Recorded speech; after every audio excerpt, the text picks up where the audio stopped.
Assalamualaikum warahmatullahi wabarakatuh. Di sini kami akan menjelaskan tugas data mining yang berjudul penerapan data mining dengan algoritma a priori pada transaksi penjualan yang beranggotakan yang pertama ada Adinda Ayu Mustafa NIM 2018-53099, yang kedua ada Huwaida Salma NIM 2018-53 107. Yang ketiga ada Arindraji Patrama Putra NIM 2018-53 108. Dan yang terakhir saya sendiri, Vicky Mulyawati Wulandari NIM 2018-53128. Yang pertama, saya akan menjelaskan tentang pengertian evaluasi IRP. Apakah itu? Jadi, algoritma a priori adalah suatu metode untuk mencari pola hubungan antar satu atau lebih item dalam suatu dataset. Selanjutnya akan dipresentasikan oleh teman saya. Baik, selanjutnya saya akan membacakan slide yang ketiga dan keempat. Yang pertama adalah algoritma a priori banyak digunakan pada data transaksi atau biasa disebut market basket. Misalnya sebuah swalayan. Sebuah adanya algoritma a priori, pemilik swalayan dapat mengetahui pola pembelian seorang konsumen. Jika seorang konsumen membeli item A dan item B, maka kemungkinan dari 50% dia akan membeli item C. Pola ini sangat signifikan dengan adanya data transaksi selama ini. Selanjutnya, algoritma a priori merupakan bagian dari sebuah metode association rule yang berfungsi untuk menemukan kombinasi item berdasarkan barang yang dibeli oleh pelanggan, dan juga merupakan salah satu tahap analisis asosiasi yang menarik perhatian banyak peneliti. Untuk menghasilkan algoritma yang efisien adalah analisis pola frekuensi tinggi. Berikut akan dibacakan oleh teman saya. Selanjutnya, penting tidaknya suatu aturan asosiatif dapat diketahui dengan dua parameter. Yang pertama, support atau nilai penunjang, yaitu persentase kombinasi item tersebut dalam database. Yang kedua, confident atau nilai kepastian, yaitu kuatnya hubungan antar item dalam aturan asosiasi. Cara kerja a priori. Yang pertama, menentukan minimal support. Yang kedua, mencari iterasi 1. Yang ketiga, mencari iterasi 2. Yang keempat, menetapkan nilai K item set. Yang kelima, melakukan proses iterasi selanjutnya. Selanjutnya, saya akan menjelaskan cara kerja a priori. Cara kerja a priori yang pertama yaitu menentukan minimum support. Yang kedua, mencari iterasi 1. Hitung item-item dari support dengan meng-scan database untuk satu item set. Apabila telah memenuhi minimum support, maka satu item set tersebut akan menjadi pola frekuensi yang tinggi. Yang ketiga, mencari iterasi 2. Untuk mendapatkan dua item set, maka harus dilakukan kombinasi dari K item set sebelumnya dan meng-scan database kembali untuk mencari item yang memuat support. Item set yang memenuhi minimum support akan dipilih sebagai pola frekuensi tinggi dari kandidat. Yang keempat, menetapkan nilai K item set. Menetapkan nilai K item set dari support yang telah memenuhi minimum support dari K item set. Yang kelima, melakukan proses selanjutnya. Melakukan proses iterasi selanjutnya hingga tidak ada lagi ke item set yang memenuhi minimum support. Selanjutnya, contoh kasus algoritma a priori. Assalamualaikum warahmatullahi wabarakatuh. Ya, di sini saya akan menjelaskan tentang aplikasi yang telah kami buat. Di sini ada beberapa data. Kita masuk ke data transaksi ya. Ada dua menu, yaitu kita dapat menambah data ataupun import data transaksi, dan di sini juga kita dapat menambah maupun menghapus data transaksi. Ada beberapa tampilan di sini. ada nomor, kode, tanggal produk, total harga maupun aksi. Kita dapat menambah data. Kita masuk ke tambah data ya. Ya, kita masuk ke tambah data, kemudian kita masukkan ID transaksi. Kemudian setelah kita masukkan ID transaksi, kita masukkan tanggal transaksi yang akan kita proses. Misal, tanggal transaksi kita isi tanggal 11 Maret 2021. Kita masukkan juga total harga dan produk. Setelah itu, nah, prosesnya akan berhasil. Kemudian kita masuk ke proses a priori. Masukkan tanggal yang akan kita proses. Selanjutnya, masukkan bin support kita isi 2. Dan yang terakhir, masukkan bin confident kits isi 5. Langkah selanjutnya, kita proses data. Nah, maka aplikasi yang kita lakukan proses mining kemudian otomatis akan muncul berupa hari dari data miningnya. Kita dapat mengetahui waktu prosesnya, kemudian mendapat fitur pengolah hasil tampil yang akan berisi dari proses data mining. Dapat kita lihat proses hasil analisa ada 2. Kemudian perhitung item set pertama ada 10 item. Kemudian perhitungan set kedua ada 1 item. Dan yang terakhir perhitungan item set ketiga tidak ada item. Ya, disitulah penjelasan dari aplikasi yang telah kami buat. Sekian dan terima kasih. Selanjutnya yakni kasus penjualan sembako pada toko sembako Aisyah. Berikut adalah data-data transaksi penjualan pada tanggal 1 Januari sampai dengan 7 Januari 2021. Pada menu data transaksi, kita dapat menambahkan ataupun mengimpor data transaksi.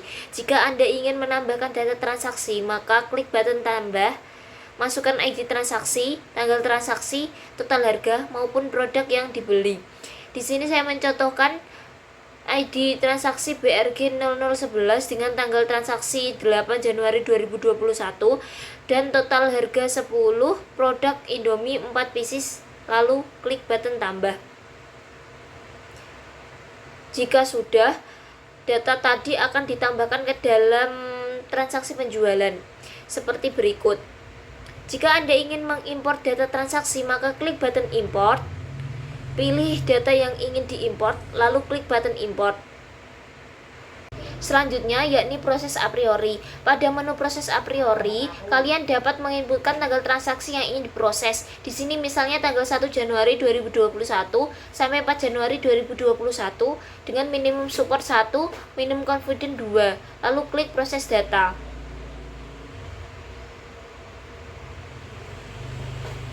Mining berhasil dengan kecepatan 0,7 sekian detik. Confident dari item set 3 kosong. Confident dari item set 2 ada 4 data dengan keterangan lolos. Hasil analisa yang pertama, jika konsumen membeli sarden 1 pieces, maka konsumen juga akan membeli bimoli 2 liter dengan confident 50 sekian. Yang kedua, jika konsumen membeli bimoli 2 liter, maka konsumen juga akan membeli sarden 1 pieces dengan confident 100. Yang ketiga, jika konsumen membeli terigu 2 kilo, maka konsumen juga akan membeli Royco 1 renteng dengan confident 100. Yang keempat, jika konsumen membeli Royco 1 renteng, maka konsumen juga akan membeli terigu 2 kilo dengan confident 50 sekian. Perhitungan item set 1. Yang pertama, beras 5 kilo dengan jumlah 1, support 16 sekian, keterangan lolos. Yang kedua, Royco 1 renteng, jumlahnya 2, support 33 sekian, keterangan lolos. Yang ketiga, bimoli 2 liter, jumlah 1, support 16 sekian, keterangan lolos. Yang keempat, terigu 2 kilo, jumlahnya 1, support 16 sekian, keterangan lolos. Yang kelima, sarden 1 pieces, jumlahnya 2, support 33, sekian, keterangan lolos. Yang keenam, Indomie 3 pieces, jumlahnya 1, support 16 sekian, keterangan lolos. Dan yang lainnya tidak lolos. Perhitungan item set 2, item set 1 terigu 2 kilo dengan item set 2 Royco 1 renteng, jumlahnya 1, supportnya 16 sekian, keterangan lolos. Yang kedua, item set 1 sarden 1 pieces, item set 2 bimoli 2 liter dengan jumlah 1, support 16 sekian, keterangan lolos. Dan yang lainnya tidak lolos. Perhitungan item set 3, ada 4 data yang tidak lolos. Selanjutnya kita beralih pada menu hasil. Pada menu hasil ini terdapat data-data riwayat proses a priori yang kita sudah lakukan sebelumnya. Jika ingin melihat maka klik view rule, jika ingin menghapus data maka klik hapus. Selanjutnya saya akan menuju pada contoh kasus berikutnya. Contoh kasus berikutnya yaitu data transaksi pada penjualan buku. Berikut merupakan data transaksi penjualan buku pada tanggal 1 Januari sampai dengan tanggal 10 Januari. Di sini kita dapat menambahkan transaksi satu persatu menggunakan tambah transaksi. Apabila ingin menambahkan file transaksi berupa Excel, kita dapat memilih tombol impor transaksi ini. Selanjutnya saya akan mencoba menambahkan transaksi penjualan buku. Di sini kita menginputkan ID transaksi terlebih dahulu. Kemudian mengisi tanggal yang akan diinputkan. Kemudian total harga dan juga produk yang dibeli pada transaksi ini. Setelah menambahkan data-data transaksi, kemudian kita pilih tambah.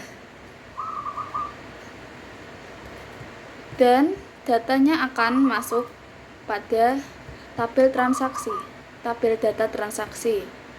Selanjutnya, kita pilih menu proses a priori. Pada proses a priori ini menginputkan data yang ingin kita proses. Pertama, kita menambahkan rentan tanggal transaksi yang akan diproses. Karena tadi kita memulai dari bulan Januari, maka pilih bulan Januari sampai tanggal 10 Januari. Setelah itu kita pilih apply. Kita juga mengisi minimal support dan juga minimal confidence. Saya memilih minimal supportnya 2 dan minimal confidence-nya 4. Kemudian pilih proses data.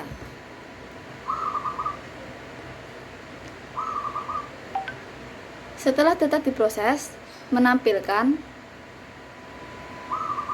data-data berikut. Dengan rule ID 51, yaitu minimal support 2 dan minimal confidence 4, start date-nya 1 Januari 2021 dan end date-nya 10 Januari 2021. Kemudian di bawahnya terdapat confidence dari item set 3. Confidence dari item set 3-nya kosong. Kemudian confidence dari item set 2 menunjukkan data berikut. Selanjutnya pada tabel di bawahnya merupakan hasil analisa. Hasilnya berupa jika konsumen membeli pendidikan dasar, maka konsumen juga akan membeli pelajaran dan confidence-nya 100. Yang kedua, jika konsumen membeli pelajaran, maka konsumen juga akan membeli pendidikan dasar dan konfidennya 90. Pada tabel di bawahnya merupakan perhitungan item set 1. Di sini dapat dilihat pendidikan dasar berjumlah 9, supportnya 90, keterangan lolos. Pada pelajaran jumlah 10, supportnya 100, keterangan lolos. Pada item yang lainnya tidak lolos, yaitu dengan jumlah 0 dan supportnya 0. Kemudian perhitungan item set 2 menunjukkan pendidikan dasar, pelajaran, jumlah, dan juga support. Dan yang terakhir, pada perhitungan item set 3 tidak ada data yang ditampilkan. Kemudian kita menuju pada menu hasil. Pada menu hasil ini merupakan bukti bahwa kita melakukan proses a priori yang dilakukan. Kita dapat melihat view rulernya pada tombol berikut.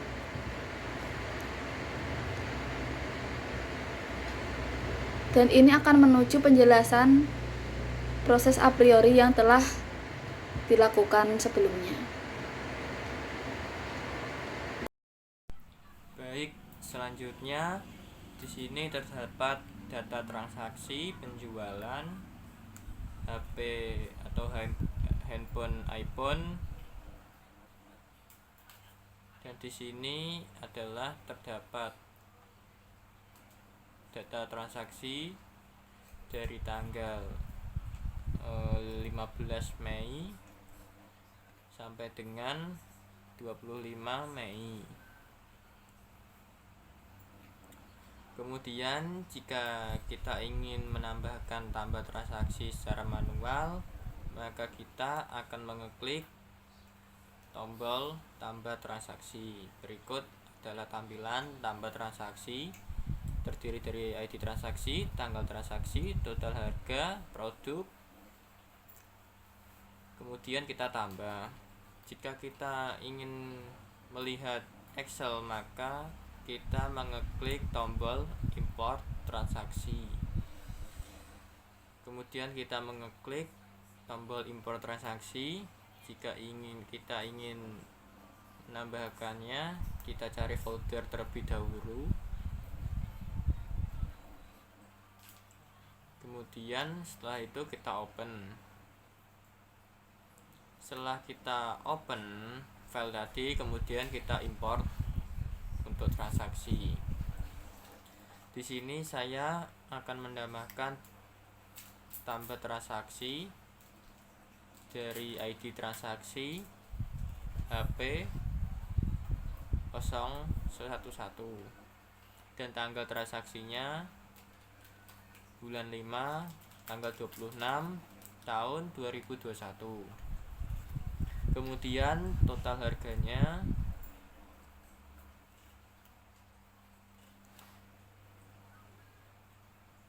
Rp86. Produknya saya memakai data transaksi. Setelah itu kita tambahkan, kita ngeklik tambah. Nah, setelah itu nanti akan muncul tulisan berhasil ditambah. Kemudian kita akan menuju ke perhitungan proses a priori. Di sini terdapat rentang tanggal transaksi yang diproses. Kemudian kita pilih tanggalnya.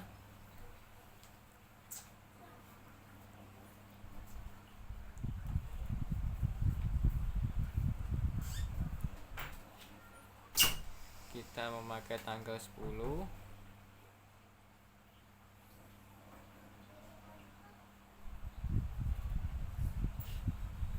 Nah, setelah itu kita memilih tanggal, kemudian kita milih min support.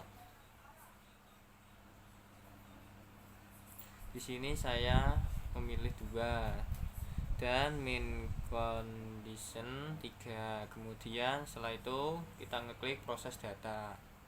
Nah, setelah itu kita mengeklik tadi, maka akan muncul data tersebut. Data mini berhasil telah ditambahkan.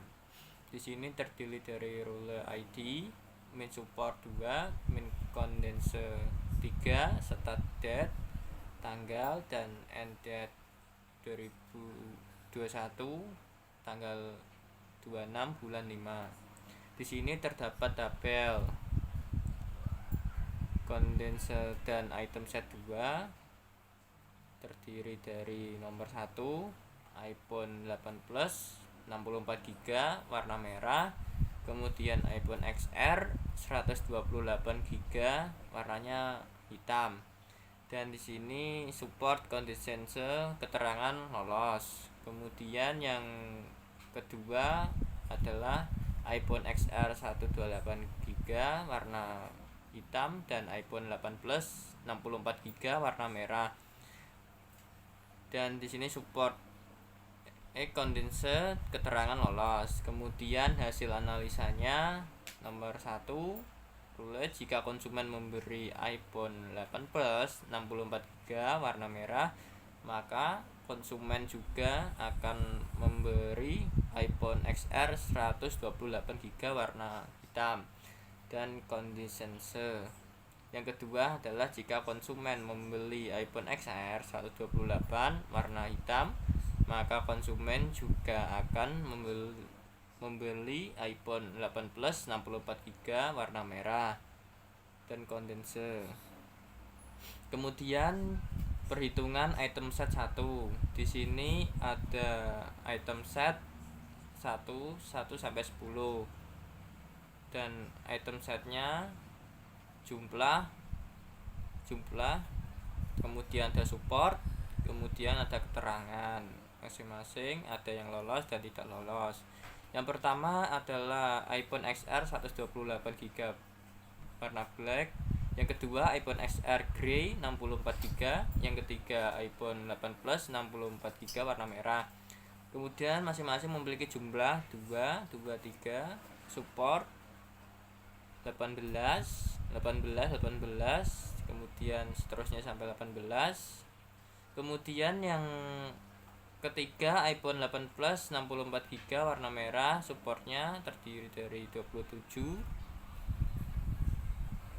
Kemudian setelah itu perhitungan item set 2. Di sini terdiri dari 3 item data dan memiliki item 1, item 2, jumlah, support, dan keterangan masing-masing item tersebut. Kemudian adalah perhitungan item set 3. Nah, di sini tidak ada terdapat data yang telah ditampilkan. Data adalah kosong. Kemudian jika kita ingin melihat hasil, kita akan mengeklik hasil. Nah, berikut adalah hasil data yang telah ditambahkan tadi. Bisa dilihat pada tampilan tersebut. Kita terdiri dari nomor, start date, end date, min support, min condense, dan aksi yang terakhir. Ketika kita ingin melihat, kita akan mengeklik view rule, melihat data tersebut. Jika ingin menghapus data tersebut, kita akan mengeklik hapus. Sekian presentasi dari kelompok kami. Apabila kami ada salah kata, kami mohon maaf. Wassalamualaikum warahmatullahi wabarakatuh.